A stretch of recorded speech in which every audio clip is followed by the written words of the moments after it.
के सिवनवा से खेत खरिहनवा, गाँव के सिवनवा से खेत खरिहनवा, नाही बुलाला घर जवार ए गोरी गौवा बोलावेला हमार, ए गोरी गौवा बोलावेला हमार।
भगिए करवले बतो से मिलनवा,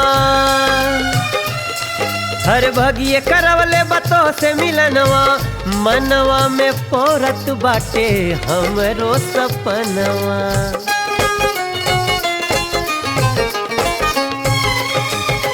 जो हताटे रोज उहाँ कोई मोर रहिया, कागा उछरावत होई है बलम आई है कहिया।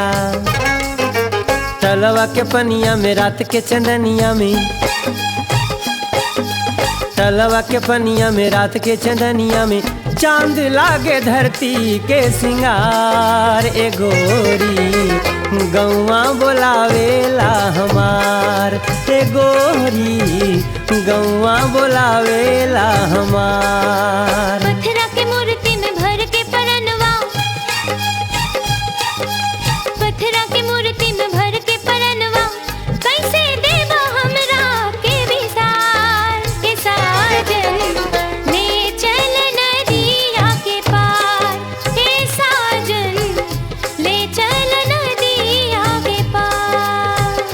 गौवा बोलावे हो, गौवा बोलावेला, गौवा बोलावे, गौवा बोलावेला हमार।